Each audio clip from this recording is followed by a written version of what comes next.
경호실 간부분들이 경호실 국정조사 거부를 보고 문자를 보내주셨고 다른 몇 분 간부들도 보내주셔가지고 제가 소개를 좀 해드리려고 합니다.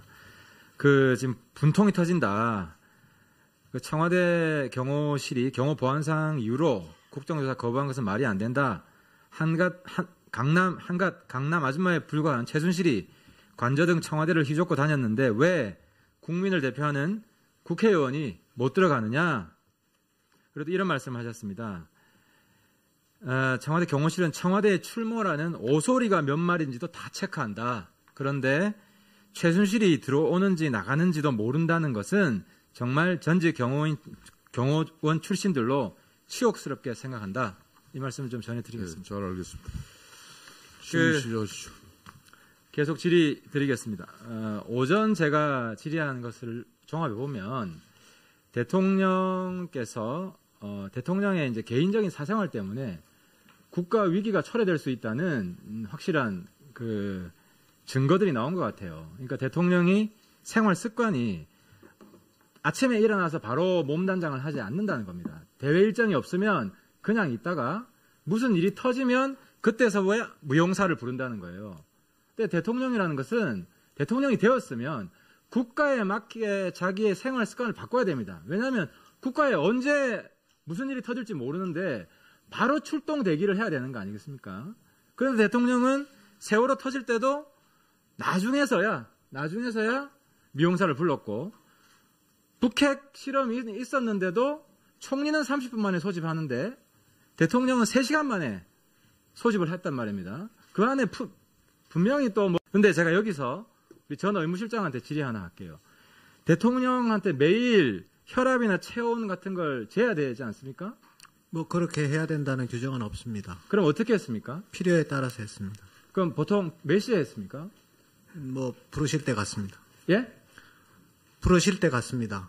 그럼 말이 안 되죠. 아니, 체온이나 혈압은 비교를 해야 되는데 아침에 활동하기 전에 잰 혈압이나 체온이랑 오후에 몸 활동을 많이 하고 혈압이나 체온이랑 그 두 개가 비교가 안 되잖아요. 그거는 달라질 수는 있습니다. 그러나 혈압이 변화하는 병이 없는 사람들한테 그것을 자주 체크해서 그러면 고정적으로 보는 의미가 체크하지 별로 않았다 이 없습니다. 말씀이시죠? 네, 정기적으로. 그러니까 그게 대통령 오지 마라 그랬겠죠. 매일매일 와도 매일매일 불편하니까 몸단장도 안 하고 보여주기 싫으니까. 그 다음에 김장수 실장, 김장수 중위님 아까 보니까 10시 30분에 4차 핵실험 때 NSC 상임위는 12시에 있었어요. 상임위는 국가안보실장이 주재하잖아요. 상임위는 국가안보실장이 1시 반 회의에 대통령이 위원장입니다. 나왔어요. 예. 그러니까 상임위 회의 참석자와 대통령이 주재하는 회의 참석자 거의 똑같잖아요. NSC 상임위원회에 들어간 인원은 당연직으로 다 들어가는 것이고. 그러니까 무슨 말이냐면 내용 준비는 상임위 하면 다 되는 것인데 대통령이 3시간 반이나 걸려서 그죠?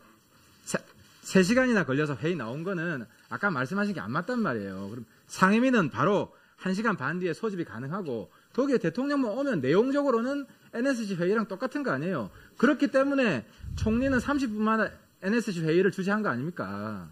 그러니까 자꾸 말 돌리지 마시고요. 다음 질문 넘어가겠습니다. 그리고 아까 통영함 출동하는 것에 대해서 누가 가지 말라고 지시를 한 겁니까? 그거 제가 확인 못했습니다.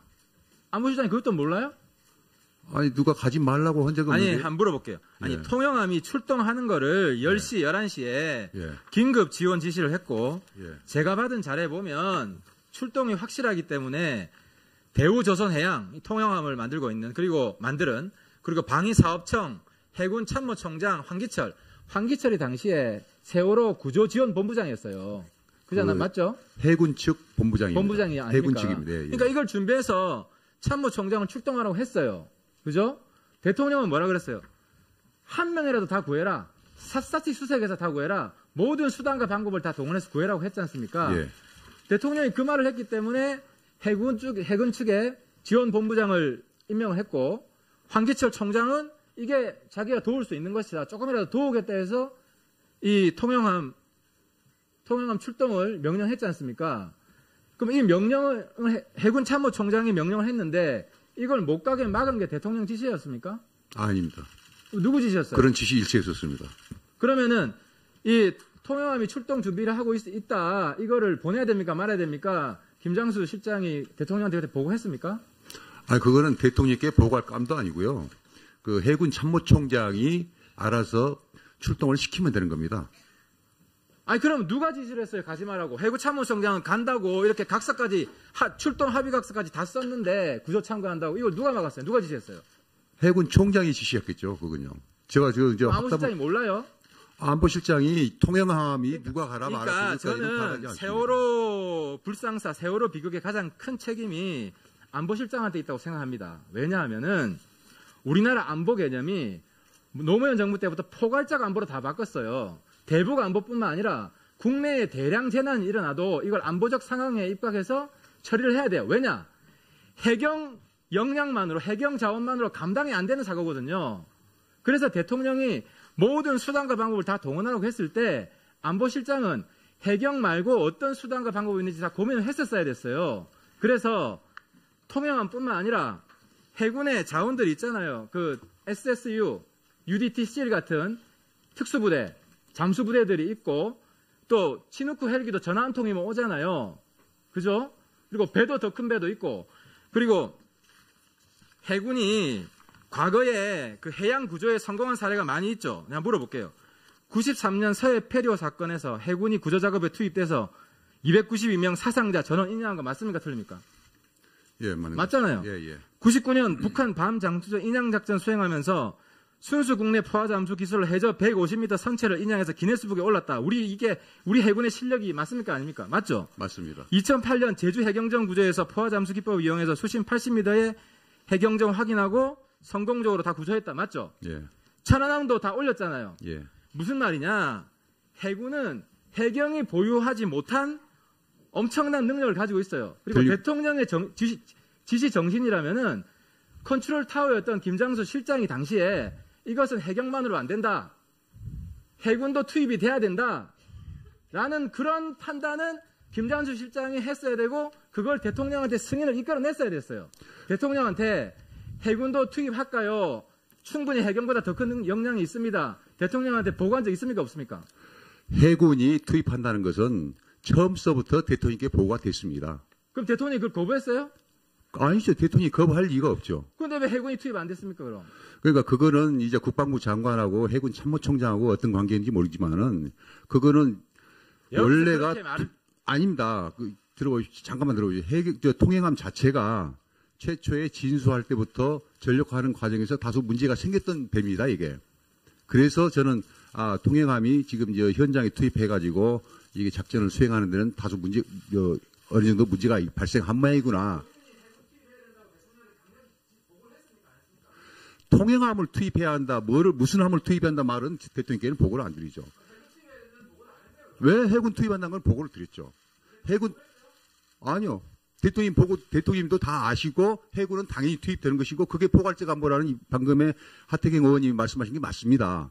포괄적 안보는 군의 역할이 안보 분야뿐만이 아니고 재해랄지 재난이랄지 산불이랄지 어떤 큰 사고가 발생하면은 그 지원 임무를 해준다 해서 군에서 사용하는 포괄적 안보 개념입니다, 이게.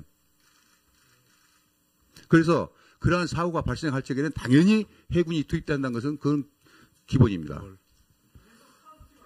아니요. 많이 투입됐죠. 네, 수고했습니다. 상임위는 국가안보실장이 1시 반 회의에 대통령이 위원장입니다. 나왔어요. 예. 그러니까 상임위 회의 참석자와 대통령이 주재하는 회의 참석자 거의 똑같잖아요. 그 NSC 상임위원회에 들어간 인원은 당연직으로 다 들어가는 것이고. 그러니까 무슨 말이냐면 내용 준비는 상임위 하면 다 되는 것인데 대통령이 3시간 반이나 걸려서 그죠? 3시간이나 걸려서 회의 나온 거는 아까 말씀하신 게 안 맞단 말이에요. 그럼 상임위는 바로 1시간 반 뒤에 소집이 가능하고 거기에 대통령만 오면 내용적으로는 NSC 회의랑 똑같은 거 아니에요. 그렇기 때문에 총리는 30분마다 NSC 회의를 주재한 거 아닙니까? 그러니까 자꾸 말 돌리지 마시고요. 다음 질문 넘어가겠습니다. 그리고 아까 통영함 출동하는 것에 대해서 누가 가지 말라고 지시를 한 겁니까? 그거 제가 확인 못했습니다. 안보실장이 그것도 몰라요? 아니 누가 가지 말라고 한 적은 아니 없는데. 한번 물어볼게요. 아니 예. 통영함이 출동하는 거를 10시, 11시에 예. 긴급 지원 지시를 했고 예. 제가 받은 자료에 보면 출동이 확실하기 때문에 대우조선해양 통영함을 만들고 있는 그리고 방위사업청 해군 참모총장 황기철이 당시에 세월호 구조지원본부장이었어요. 그잖아 맞죠? 해군 측 본부장입니다. 본부장이 아닙니까? 해군 측입니다. 예. 그러니까 이걸 준비해서 참모총장을 출동하라고 했어요. 그죠? 대통령은 뭐라 그랬어요? 일이 터질지 모르는데 바로 출동 대기를 해야 되는 거 아니겠습니까? 그런데 대통령은 세월호 터질 때도 나중에서야 미용사를 불렀고 북핵 실험이 있었는데도 총리는 30분 만에 소집하는데 대통령은 3시간 만에 소집을 했단 말입니다. 그 안에 분명히 또 근데 제가 여기서 우리 전 의무실장한테 질의 하나 할게요. 대통령한테 매일 혈압이나 체온 같은 걸 재야 되지 않습니까? 뭐 그렇게 해야 된다는 규정은 없습니다. 그럼 어떻게 했습니까? 필요에 따라서 했습니다. 그럼 보통 몇 시에 했습니까? 뭐 부르실 때 같습니다. 예? 부르실 때 같습니다. 그 말이 안 되죠. 아니 체온이나 혈압은 비교를 해야 되는데 아침에 활동하기 전에 잰 혈압이나 체온이랑 오후에 몸 활동을 많이 하고 혈압이나 체온이랑 그 두 개가 비교가 안 되잖아요. 그거는 달라질 수는 있습니다. 그러나 혈압이 변화하는 병이 없는 사람들한테 그것을 자주 그러면 체크해서 고정적으로 체크하지 않았다 이 말씀이시죠? 네, 정기적으로. 그러니까 그게 대통령 오지 마라 그랬겠죠. 매일매일 와도 매일매일 불편하니까 몸단장도 안 하고 보여주기 싫으니까. 그 다음에 그 김장수 중위님 아까 보니까 10시 30분에 그 4차 핵실험 때 NSC 상임위는 12시에 있었어요. 상임위는 국가안보실장이 주재하죠. 그래서 대통령이 모든 수단과 방법을 다 동원하라고 했을 때 안보실장은 해경 말고 어떤 수단과 방법이 있는지 다 고민을 했었어야 됐어요. 그래서 통영함뿐만 아니라 해군의 자원들이 있잖아요. 그 SSU, UDT-CL 같은 특수부대, 잠수부대들이 있고 또 치누크 헬기도 전화 한 통이면 오잖아요. 그죠? 그리고 배도 더 큰 배도 있고 그리고 해군이 과거에 그 해양 구조에 성공한 사례가 많이 있죠. 그냥 물어볼게요. 93년 서해 페리오 사건에서 해군이 구조 작업에 투입돼서 292명 사상자 전원 인양한 거 맞습니까? 틀립니까? 예, 맞잖아요. 예. 99년 북한 밤 장수전 인양 작전 수행하면서 순수 국내 포화 잠수 기술로 해저 150m 선체를 인양해서 기네스북에 올랐다. 우리 해군의 실력이 맞습니까? 아닙니까? 맞죠? 맞습니다. 2008년 제주 해경정 구조에서 포화 잠수 기법을 이용해서 수심 80m의 해경정 확인하고 성공적으로 다 구조했다. 맞죠? 예. 천안함도 다 올렸잖아요. 예. 무슨 말이냐? 해군은 해경이 보유하지 못한 엄청난 능력을 가지고 있어요. 그리고 대통령의 지시 정신이라면은 컨트롤 타워였던 김장수 실장이 당시에 이것은 해경만으로 안 된다. 해군도 투입이 돼야 된다. 라는 그런 판단은 김장수 실장이 했어야 되고 그걸 대통령한테 승인을 이끌어냈어야 됐어요. 대통령한테 해군도 투입할까요? 충분히 해경보다 더 큰 경호실 간부분들이 경호실 국정조사 거부를 보고 문자를 보내주셨고 다른 몇 분 간부들도 보내주셔가지고 제가 소개를 좀 해드리려고 합니다. 지금 분통이 터진다. 청와대 경호실이 경호 보안상 이유로 국정조사 거부한 것은 말이 안 된다. 강남 아줌마에 불과한 최순실이 관저 등 청와대를 휘젓고 다녔는데 왜 국민을 대표하는 국회의원이 못 들어가느냐? 그래도 이런 말씀을 하셨습니다. 청와대 경호실은 청와대에 출몰하는 오소리가 몇 마리인지도 다 체크한다. 그런데 최순실이 들어오는지 나가는지도 모른다는 것은 정말 전직 경호원 출신들로 치욕스럽게 생각한다. 이 말씀을 좀 전해드리겠습니다. 네, 잘 알겠습니다. 계속 질의 드리겠습니다. 오전 제가 질의한 것을 종합해 보면 대통령의 이제 개인적인 사생활 때문에 국가 위기가 초래될 수 있다는 확실한 증거들이 나온 것 같아요. 그러니까 대통령이 생활 습관이 아침에 일어나서 바로 몸단장을 하지 않는다는 겁니다. 대외 일정이 없으면 그냥 있다가 무슨 일이 터지면 그때서야 무용사를 부른다는 거예요. 근데 대통령이라는 것은 대통령이 되었으면 국가에 맞게 자기의 생활 습관을 바꿔야 됩니다. 왜냐하면 국가에 언제 무슨 한 명이라도 다 구해라. 샅샅이 수색해서 다 구해라. 모든 수단과 방법을 다 동원해서 구해라고 했지 않습니까? 예. 대통령이 그 말을 했기 때문에 해군 측에 지원본부장을 임명을 했고 황기철 총장은 이게 자기가 도울 수 있는 것이다. 조금이라도 도우겠다 해서 이 통영함 출동을 명령했지 않습니까? 그럼 이 명령을 해군 참모총장이 명령을 했는데 이걸 못 가게 막은 게 대통령 지시였습니까? 아닙니다. 누구 지시였어요? 그런 지시 일체 있었습니다. 그러면은 이 통영함이 출동 준비를 하고 있다. 이거를 보내야 됩니까? 말아야 됩니까? 김장수 실장이 대통령한테 그때 보고했습니까? 아니 그거는 대통령께 보고할 감도 아니고요. 그 해군 참모총장이 알아서 출동을 시키면 되는 겁니다. 아니 그럼 누가 지시를 했어요? 가지 말라고. 해군 참모총장은 간다고 이렇게 각서까지 출동 합의 각서까지 다 썼는데 구조 참가한다고 이걸 누가 막았어요? 누가 지시했어요? 해군 총장이 지시했겠죠. 그건요. 제가 안보실장이 몰라요? 안보실장이 통영함이 누가 가라 그러니까 저는 세월호 불상사, 세월호 비극의 가장 큰 책임이 안보실장한테 있다고 생각합니다. 왜냐하면은 우리나라 안보 개념이 노무현 정부 때부터 포괄적 안보로 다 바꿨어요. 대북 안보뿐만 아니라 국내에 대량 재난이 일어나도 이걸 안보적 상황에 입각해서 처리를 해야 돼요. 왜냐? 해경 역량만으로, 해경 자원만으로 감당이 안 되는 사고거든요.